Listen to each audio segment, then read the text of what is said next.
Well, on this show, we've been investigating the well-funded, concerted efforts behind many of the anti-American protests on college campuses.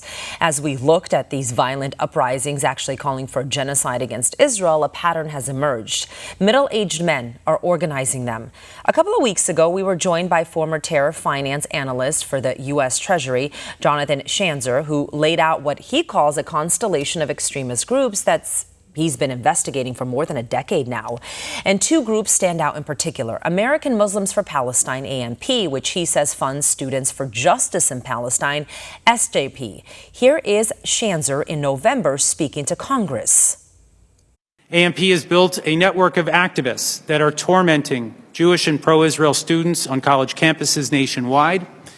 Students for Justice in Palestine rallies are not spontaneous expressions of student dissent. Now, Schanzer says AMP is made up of people who worked for Hamas charities like the Holy Land Foundation that was shut down by the U.S. government. Now, in 2008, the FBI convicted the leaders of the Texas-based Holy Land Foundation for funneling more than $12 million to Hamas under the guise of being a Muslim charity.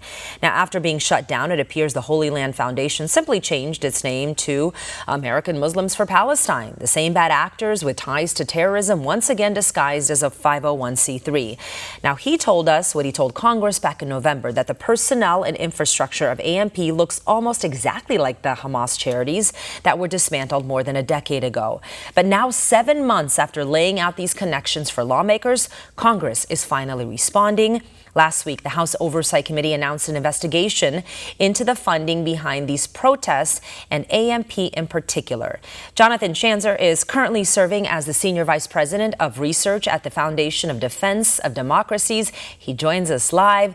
Jonathan, good to see you again. So 7 months after your congressional testimony, Congress finally looking into American Muslims for Palestine, AMP, which funds Students for Justice in Palestine, SJP. You were just on this show talking about all the information that you've uncovered, and now here's James Comer sending this letter. What do you make of it? Well, I think it's certainly welcome. I think it is somewhat overdue. We did see a letter written by the Ways and Means Committee shortly after that hearing back in November, but I think this one goes a bit further. It is obviously 7 months late, and you could maybe even argue that it's 10 years late. But it's good to see that lawmakers are interested. They want to learn more. They're asking for more information. They're not jumping to conclusions, I think, either. But they are, I think, finally seeing what many of us have been seeing, which is that there is this overlap between some of these defunct charities and AMP. But I think more importantly, what we're seeing is that some of these individuals are, in fact, on campus. They've been at encampments. They're holding the microphone. They're giving speeches. They're speaking at press conferences. These are not normal occurrences, and these need to be looked at, especially when you consider the disruption that we've seen, at university business across the United States. Some of the violence, some of the destruction of property, the intimidation, the hate speech. All of that, I think, really does beg for a deeper investigation, and it is obviously good to see Congress getting into the act here. So Oversight Chairman James Comer requested financial documents from AMP's National Director, Osama Abu Yashid. As a former financial analyst for the U.S. Treasury, this is right in your wheelhouse. What kind of information can Congress actually obtain? Well, I think they want to see donor information, I'm assuming. They want to see financials going back for some time. I think they just want to try to get a handle on exactly who is behind all of this. And again, I think we need to be clear that we have no evidence right now of any wrongdoing. But the fact pattern is disturbing. When you look at the past of some of these people and the organizations that they were associated with, and then you look at their presence on campus today, it's hard to ignore that there is a certain amount of extremism here that's being expressed on campus that may not have reared its head otherwise. And so that's the sort of thing that I'm hoping, anyway, we see Congress dig into. And, look, it may not yield much at all, but I do think that it's important that Congress exercise its oversight. This is exactly what Congress should be doing right now. It's good to see the federal government doing its job. You know, in the letter by James Comer, Hatem Bazian, who founded SJP, he's the chairman of AMP, he's mentioned in that. What's his deal?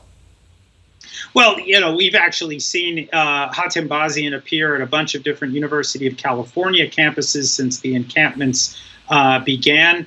He gave a speech at University of Pennsylvania, which has been actually one of the rougher campuses that we've seen, where the vast majority of those at the encampments are not students, that they are, in fact, adults that probably should not be there.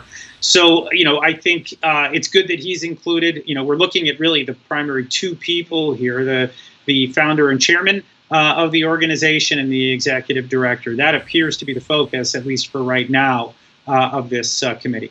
So Comer's letter mentions that SJP's publication, The Written Resistance, which he says curiously came out just days before the October 7 terrorist attacks.